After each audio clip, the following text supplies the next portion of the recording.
Selamat siang anak-anak. Siang.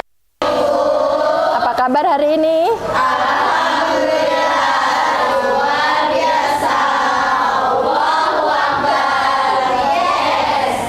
Terima kasih, semoga kalian semua sehat selalu. Sebelum memulai pembelajaran, marilah kita berdoa menurut agama dan kepercayaan masing-masing. Ketua kelas silahkan dipimpin. Ya, wakil ketua kelas silahkan dipimpin. Sebelum kita berdoa menurut kepercayaan dan keyakinan masing-masing. Doa dimulai. Doa selesai. Alhamdulillah, semoga pembelajaran hari ini berjalan dengan lancar dan mendapatkan keberkahan. Amin. Sebelum kita mulai, Ibu mau mengabsen dulu hari ini siapa yang tidak masuk? Dimas Ta'azia sakit. Dimas sakit, terus Putri Ramadhani, Keisha, sakit. 3 orang. Filza, Sifra Dispen. Oke. Sudah berapa hari ini yang sakit? Sudah ada berapa hari? Baru sehari. Nanti kalau sudah 2 atau 3 hari harus ada surat dokternya ya. Ya, Bu. Oke. Sebelum kita mulai pembelajarannya, coba dilihat di sekitarnya ada sampah atau apa yang mengganggu pembelajaran kita. Silakan dilihat. Oke, sudah semuanya? Oke. Pada kesempatan hari ini, Ibu akan mempelajari tentang petty cash atau kas kecil. Sebelum kita mulai, Ibu akan memutarkan sebuah video tentang ilustrasi kas kecil. Silahkan disimak ya.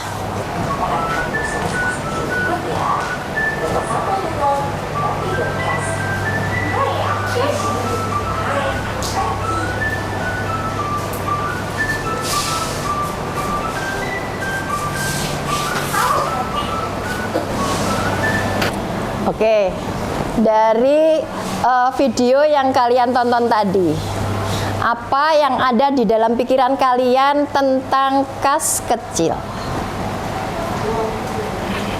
Ayo, siapa? Ya, dana darurat, ada lagi?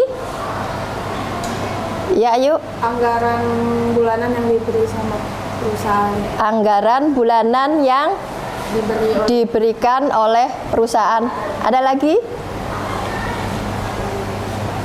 Apa, Van? Revan? Ayo. Untuk pengeluaran kecil. Untuk pengeluaran kecil. Ada lagi? Jihan? Mungkin? Oke. Jadi kita mulai dari pengeluaran kecil. Setiap pengeluaran kecil berarti harus memerlukan dana yang kecil. Tidak bisa memakai dengan dana yang besar. Yang pertama, murid mampu menjelaskan pengertian, tujuan, dan fungsi kas kecil. Kemudian yang kedua, murid itu mampu mengidentifikasi metode pengelolaan kas kecil. Kemarin sudah Ibu singgung, metode pengeluaran kas kecil ada 2 macam, yaitu impress system dan fluktuasi. Dengan jujur dan bertanggung jawab. Ya, nanti ketika kalian bekerja di sebuah perusahaan, itu pasti akan mengenal kas kecil. Jadi itu kita harus menjurnal, membukukan dengan jujur dan tanggung jawab. Apa itu kas kecil? Kas kecil adalah sejumlah dana yang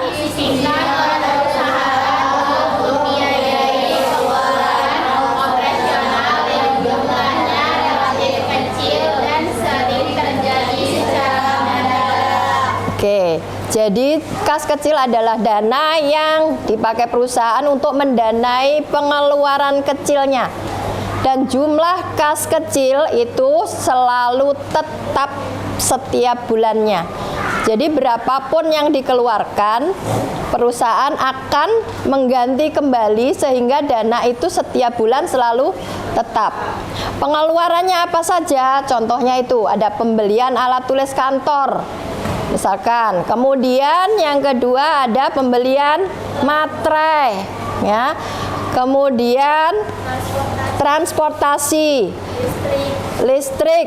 Itu yang tidak bisa dibiayai dengan dana kas besar. Jadi harus punya dana tunai.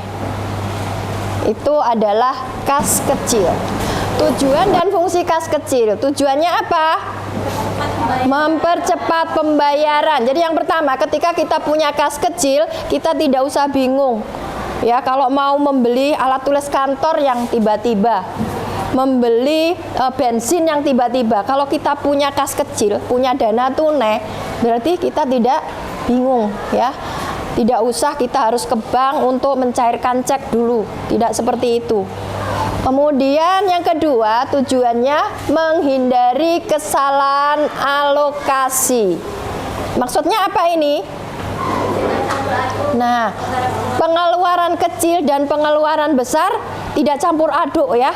Jadi kalau pengeluaran kecil misalkan ongkos atau transportasi itu pakai dana kas kecil, tetapi kalau kita mau membayar biaya, misalkan biaya yang besar, biaya pembelian dan sebagainya, berarti kita memakai dana kas besar, ya, bukan dana kas kecil lagi yang kita pakai, karena itu kasnya yang besar, ya, pakai kas besar. Kemudian yang ketiga, meringankan beban administrasi, ya. Maksudnya apa? Kalau meringankan beban administrasi ini, kalau kita memakai dana kas besar itu, birokrasinya agak berbelit, agak lama. Sedangkan pengeluaran kecil itu memerlukan dana yang cepat, ya. Masa kita akan membeli bensin kemudian harus lewat bendahara, memakai prosedur yang tanda tangan ini dan itu. Tapi kalau ada dana kas kecil, kita kan enak saja, ya. Oh, ini untuk ongkos membeli bensin, untuk membeli materai. Jadi tidak usah terlalu berbelit-belit dari manajer, dari bagian mana, tidak seperti itu. Jadi administrasinya lebih ringkas. Kita hanya perlu memberikan disposisi, ya, untuk pembelian barang-barang yang kecil. Kemudian yang keempat, menangani kebutuhan rutin.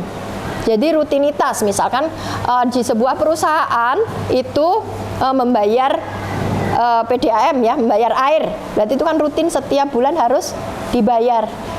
Nah, untuk membayar itu memerlukan dana kas kecil. Oke. Kemudian seperti Ibu bilang tadi, ada sistem pengelolaan dana kas kecil. Kita mengenal dua metode pengelolaan dana kas kecil, yaitu metode impress system dan metode fluktuasi. Di dalam metode impress atau metode dana tetap, saldo dana tetap, itu dana kas kecil dijaga selalu jumlahnya tetap, ya.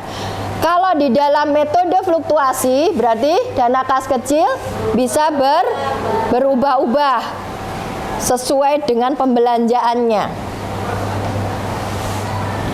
Tujuannya apa kedua sistem ini?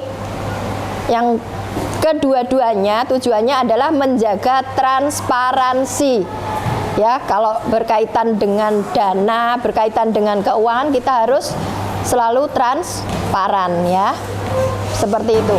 Nah, itu ada contoh studi kasus transaksi kas kecil. Misalkan pembelian alat tulis kantor 150.000. Kemudian ada biaya konsumsi rapat 75.000 dan ongkos kurir 50.000. Ada penggantian biaya parkir. Coba diperhatikan seperti itu. Kalau kita membukukannya, menjurnalnya memakai sistem dana tetap, atau sistem impres, berarti ketika kita ada pembentukan dana kas kecil, itu kita catat di debitnya apa? Kas kecil pada kas. Jadi karena ada pembentukan dana kas kecil, berarti kas kecilnya yang bertambah.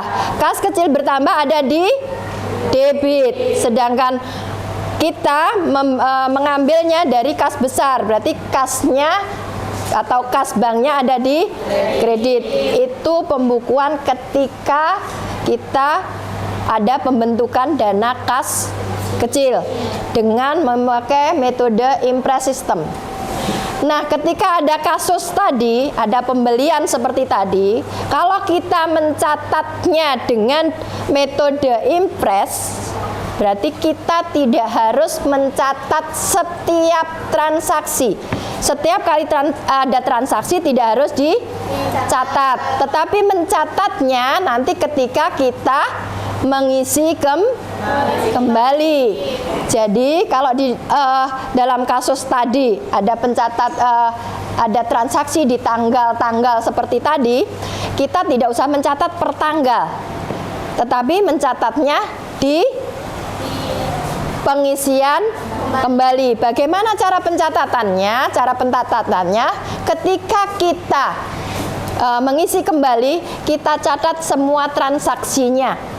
Ya, transaksinya kita catat di bagian debit. Jadi ada beban alat tulis, kemudian ada beban konsumsi, kemudian ada beban kurir dan beban parkir, kita catat di bagian debit. Bagian kreditnya apa? Kas, ya. Sejumlah yang sudah kita belanjakan. Itu metode impres.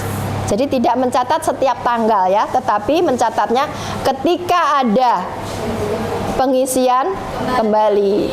Seperti itu.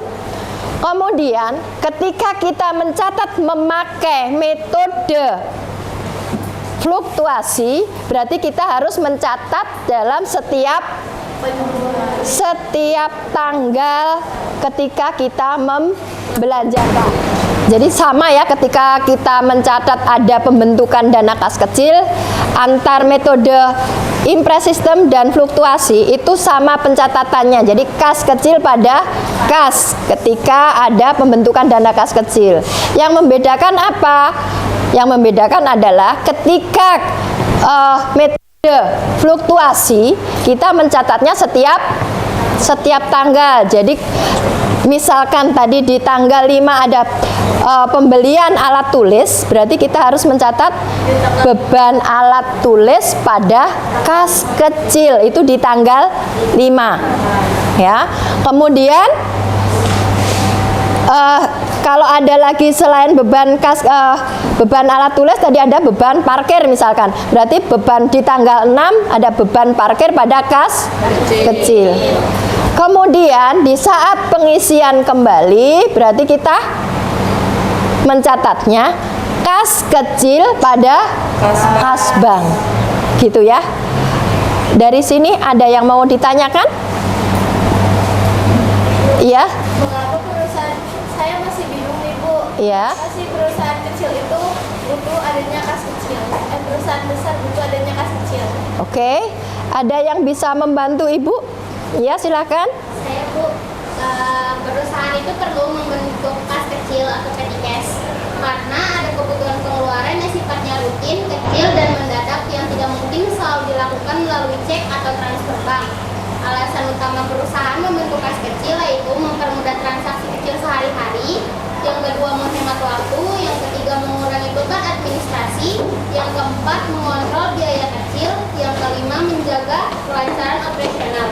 Jadi, kas kecil adalah solusi praktis untuk pembayaran pengeluaran perusahaan yang jumlahnya kecil, sifatnya rutin dan perlu segera dibayar. Oke, tepuk tangan buat Putri. Jadi sudah jelas? Sudah jelas Ibu. Ada lagi yang mau bertanya? Ya, silakan. Nah, jadi kan kas kecil itu pasti mempunyai dana yang sedikit ya Bu yang Iya. gitu. Jadi mungkin waktu itu akan cepat habis. Jadi gimana sih perusahaan ini mengisi diulang kembali kas kecil yang sudah habis terpakai. Oke, ada yang bisa membantu Ibu? Oh ya, silahkan. Bendahara kas kecil membuat laporan penggunaan dana, lalu kas besar akan mengisi ulang sejumlah dana yang sudah terpakai agar saldo kas kecil kembali ke jumlah yang semula. Oke, tepuk tangan. Oke, jadi seperti itu ya. Kas kecil diperlukan oleh sebuah perusahaan karena untuk pengeluaran yang sifatnya rutin. Kemudian kalau dalam pengisian kembali berarti pencatatan dari bendahara harus selalu dicatat ya setiap pengeluaran, sehingga karena definisi dari kas kecil tadi adalah kas yang selalu jumlahnya tetap. Akhirnya kalau bendahara sudah mencatat dan pengisian kembalinya itu di tanggal yang selalu tetap di setiap bulan, berarti di tanggal pengisian kembalinya harus segera diisi kembali. Jadi seperti itu. Oke. Kemudian ada pentingnya pengawasan dan pelaporan kas kecil. Untuk apa sih kita harus mengawasi dan melaporkan kas kecil? Yang pertama, oke, jadi kita tidak akan ditipu ya, kita tidak akan dibohongi. Jadi setiap ada pencatatan kas kecil berarti harus ada buktinya, harus ada kwitansi paling tidak ya, bukti transaksinya harus ada. Kemudian yang kedua, pertanggungjawaban rutin. Jadi bendahara bisa mempertanggungjawabkan pengeluarannya. Ini agar perusahaan tidak ada korupsi ya. Kemudian yang ketiga, mencegah penyalahgunaan dana. Jelas sekali ya, sangat jelas kalau pengeluaran rutinnya tercatat dan transparansinya ada, berarti akan mencegah penyalahgunaan dana. Kemudian yang terakhir, memudahkan audit dan pelaporan. Nah, dari sini kita bisa ambil kesimpulan seperti apa? Memudahkan operasional perusahaan. Kemudian transparansi. Oke, kontrol melalui sistem. Yang ketiga, transparansi lewat pencatatan. Yang keempat, pilar kelancaran bisnis. Oke, itu adalah kesimpulan dari pembelajaran kita tentang kas kecil. Nah, sekarang kalian bisa membuat 4 kelompok untuk mengerjakan tentang studi kasus kas kecil. Oke, silahkan. Ini Ibu bagikan LKPD-nya ya. Silahkan kalian diskusikan dulu tentang pencatatan jurnal kas kecil. Yang sebagian sini adalah metode impres dan yang sebagian lagi metode fluktuasi. Silahkan dikerjakan coba.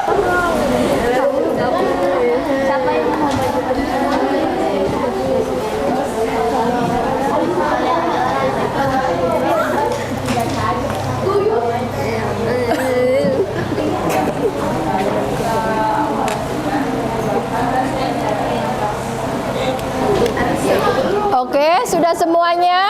Sudah. Oke, sekarang oh sedikit lagi, ya. Silakan. Ya, silakan. Sudah? Oke, sekarang silakan dari masing-masing kelompok nanti mempresentasikan hasilnya. Kelompok mana? Yang dulu? Oke, silakan, ayo. Nah, jadi teman-teman, dari menurut transaksi yang sudah dibagikan tadi dengan Ibu, di sini menunjukkan bahwa perusahaan PT Amin Tribut menyediakan dana kas kecil pada bulan Desember 2017. Seperti tanggal 1 ada di transaksi pertama ada 4 Desember 2017 diserahkan selembaran cek sebesar 2 juta. Ya, tanggal ketujuh ada 2017 diberi tunai alat-alat tulis untuk kantor. Yang ketiga ada 18 Desember dibayar biaya akut sebesar 275.000. Yang keempat ada 19 Desember 2017 dibayar uang makan untuk para karyawan yang lembur. Yang kelima ada 20 Desember 2017 diberi tunai alat-alat tulis kantor 70.000. Dan yang keenam ada 28 Desember 2017 dilakukan pertanggungjawaban atas pengeluaran menggunakan kas kecil dengan pengisian kembali. Nah, dengan kita melakukan pengisian kembali ini, kita disuruh melakukan dengan metode impress system. Jadi dengan impress system ini masuknya dana kas kecil itu dia masuknya ke debit. Nah, otomatis jika dana kas kecil masuk ke debit, kas bank kita berkurang. Jadi dana kas kecil pada kas. Untuk pada pengisian kembalinya ini, dia tuh disesuaikan teman-teman dengan beban-beban yang sudah ditunjukkan pada tanggal 7 hingga tanggal 22. Ada beban perlengkapan kantor, biaya pengangkut, uang makan dan perlengkapan kantor, itu semua dijumlahkan dan kita sesuaikan. Nah, jadi beban-beban itu dimasuk di debit dan kas bank kita berkurang yang otomatis itu masuk di kredit. Setelah pengisian kembali dana kas kecil sebesar 591.000, maka jumlah keseluruhan saldo kas kecil akan menjadi 2 juta, seperti saldo di saat awal membutuhkan dana kas kecil. Oke, tepuk tangan. Oke, silahkan kembali. Silahkan kembali. Silahkan yang memakai metode fluktuasi dulu. Ya, silahkan. Oke teman-teman, jadi di sini kelompok kami yang sudah mendiskusikan hasil jawaban kami akan menjelaskan tentang metode fluktuasi yang kami pakai. Jadi kurang lebih sama ya seperti yang kelompok Ayu bicarakan soal transaksinya itu sama. Jadi pada 4 Desember 2017 diserahkan sumber cek sebesar 2 juta untuk membentuk kas kecil. Kurang lebih saat penaruhan di pembentukan dana kas kecil itu, dana kas kecil yaitu 2 juta ini ditaruh di debit. Nah, otomatis kas besar ini akan berkurang seperti yang Ayu tadi bilang, kasnya berkurang dan berarti 2 juta ini akan kita taruh di kredit. Lalu pada 7 sampai 22 Desember ini itu kan kita membeli ya teman-teman, membeli peralatan, membayar. Itu berbedanya dari metode Impress tadi. Metode impress ini tidak menuliskan seluruh transaksinya. Nah, jika metode fluktuasi ini pada setiap tanggalnya itu kita harus menulis transaksinya ya teman-teman. Jadi seperti tanggal 7 Desember dibeli tunai alat-alat tulis untuk kantor 96.000. Nah, pada metode impress ini pasti kita tidak menuliskan transaksinya dibeli tunai alat-alat tulis ini. Namun pada metode fluktuasi kita menuliskan seperti perlengkapan kantor ini ditaruh di debit sebesar 96.000. Otomatis kas kecil kita akan berkurang senilai 96.000 di kredit. Lalu hal itu juga kita terapkan pada tanggal 18 sampai 22 Desember karena di situ semuanya transaksinya membayar dan membeli ya teman-teman. Lalu pada tanggal 28 Desember ini dilakukan pertanggungjawaban atas pengeluaran menggunakan kas kecil dan pengisian kembali dana kas kecil. Jadi pada metode fluktuatif ini kita tidak perlu menuliskan transaksi pada tanggal-tanggal sebelumnya karena kita sudah menuliskan. Perbedaannya itulah pada metode fluktuatif dan impress. Kalau metode impress kan pada pengisian kembali itu kita harus menulis ulang ya, menulis semua transaksi yang ada. Nah, pada saat pengisian kembali, metode fluktuatif terserah kepada kasir kas kecil akan mengisi atau menambah jumlah dana kecilnya. Jadi, ketika kasir meminta pengisian sebesar 700.000, maka saldo dana kas kecil akan menjadi 2.109.000, yang dimana kami menghitung ini sudah balance ya teman-teman. Oke, tepuk tangan. Oke, sudah ya. Ada pertanyaan dari yang sudah dipaparkan teman-teman kalian? Sudah ya, kalian sudah jelas semua? Oke, silakan kembali ke tempatnya masing-masing. Pada pembelajaran hari ini, hal apa sajakah yang kalian peroleh? Hal baru apa yang kalian peroleh? Kita mengerti tentang kas kecil. Kemudian yang kedua, kita belajar membukukan atau menjurnal kas kecil dengan metode impres dan fluktuatif. Itu adalah bahasan kita hari ini tentang kas kecil. Untuk selanjutnya, di pertemuan selanjutnya, kita nanti akan membahas tentang kas bank. Jadi kalian bisa mempelajarinya dulu sebelum kita melakukan pembelajaran selanjutnya. Oke, untuk pembelajaran hari ini kita cukupi sekian. Sebelum kita tutup, marilah kita berdoa. Silahkan dipimpin berdoa.